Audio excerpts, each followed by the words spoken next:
we have with our pal. Oh, we're rolling with the homies. Hi, everyone. So here I am at the City Reliquary, and I just wanted to show all of you real quick, since we have a little extra time before we start our little presentation. But we're speaking about Art Deco tonight with our friend Robert Bryan and his collection, who I interviewed him. Such an honor. But here, speaking of Art Deco, is the 39 World's Fair collection. I started when I was 9 years old. 1989 was the 50th anniversary of the fair, and I started collecting in upstate, and I put together this little vignette here, which is, this time capsule has been closed like that since I was around 9 years old, which is only a short time ago. Just kidding. And it's been an honor to have my stuff here on display at the Reliquary, so I just wanted to tell you all guys real quick what this is. So this is actually an original Paris Fair and Trilon New York World's Fair poster. The whole point of the fair was to get people to come to New York and see that technology could help lift us out of the Depression. And through technology and excitement, and everybody came from around the world to see different industries. Television, robots for the first time were on display, nylon stockings, very exciting, color film and video and all that. So it was really a technological explosion in Flushing, Queens. I now do the tours for it. It was 1939, 1940 for 2 seasons, April till October. And then it came back again 25 years later in 1964-65 to try to get back some of the money from before. And Robert Moses was like, we already have the land, let's do it. And the whole point of the fairs was to give back the land as parkland to the city, was the point. And it technically that part worked, but they lost tons of money, so it was an expensive park. Go enjoy it. But some of the cool pieces I have here, one of the first things ever was this, which was the chicken coop door from my great-grandparents' chicken coop in Niskayuna, New York, in upstate. There was a wooden door, but the chickens had chewed through it, and they kept getting out, and so my great-grandfather must have found this on the side of the road as part of an advertisement for knee-high root beer, I think it was, and it said World's Fair Selection, Chicago 3334, which was the Century of Progress World's Fair in Chicago. And then it says also the selection from 1930 to 1940. You can see 1940's bigger, the font is larger there, meaning that was the year of that sign. It must have been 1940. So it must have gotten old, fallen down. My grandpa found it, nailed it to that. But that was the first thing I had seen after seeing the 50th anniversary of the fair. I saw this and I made the connection. I was like, what is this New York thing? I wanted to go to New York anyway after seeing the movie Annie. That's why I wanted to move to New York. Thank you, Annie. I know, it's a hard knocks life. But so then all these other items I started picking up in upstate and other places. This was a really cool find. This was just the wooden base here, but it didn't have the globe or the Paris Fair or the Trilon. But I knew it said New York World's Fair, and I said, I think this is a Paris Fair and Trilon lamp. And I went to the hardware store, found a replacement globe that fit just perfectly, and then I made out of paper and folded with a ruler the Trilon. I probably could do a little better at this point, but it's a testament to me when I was 15, maybe.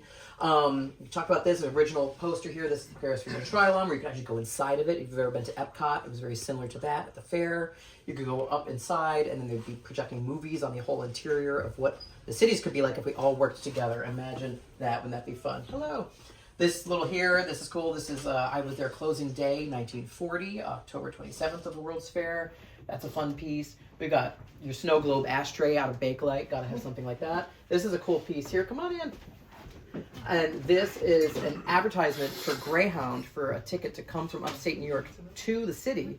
And this was found in my neighbor's house. They were redoing their bedroom, and they broke open the closet, and inside was a time capsule of items from 1930 to 1940. And so I found this advertisement, framed it, and it's also been here ever since. A couple other cool pieces. Well, we have a key here, the Golden Key Contest. You could win a car. They had 170 days and 170 giveaway cars from both General Motors was there, Ford was there. Can you imagine? Just using your key. And if your key fit, you got a free car. Pretty awesome. And you drive it off the lot or the fairgrounds.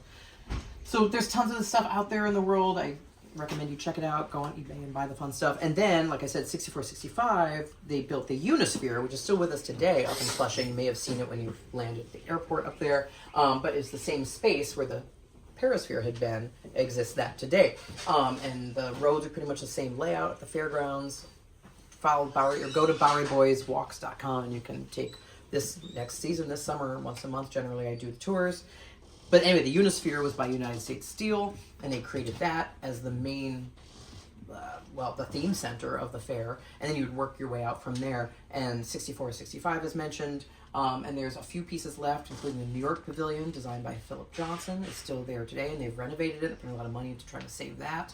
The Queens Museum, which I recommend you go check out, is actually the New York City building from the 3940 World's Fair. So that is still with us as well.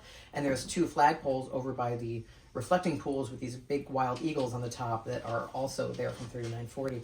So come check it out. There's also, if you pop over here, this is not necessarily my collection. I maybe a couple pieces here, but Bill, who created the Reliquary with Dave, was trying to compete with me, how dare, but he did a really good job and was trying to match everything I had. He would try to find the 64, 65 version of it, including the radiated dimes. We've got bracelets. We've got the Schaefer Beer Center stamps. We've got, oh, Brandon got me these recently. They're little olive picks from the Unisphere, ashtrays and beyond. I'm a little jealous that there's the drawer situation. I think we'll have to work on that, Dave, for 3940. You just raced right by it, but the second drawer down on the right is one of our best collections, I think. Best items. It's the World's Fair Fire Department. I was wondering, is that what that is? How'd you get that? That was one of our volunteers. Her dad picked it up at the end of the fair, and that's so cool. Held on to it for 20, 30 years and then said, you know what, this belongs here. That is so great. There's a crossover collectible for you and me, Dave. Anyway, come on down. Check out the Reliquary. Look at this record. Come on down. All right. Bye, everybody.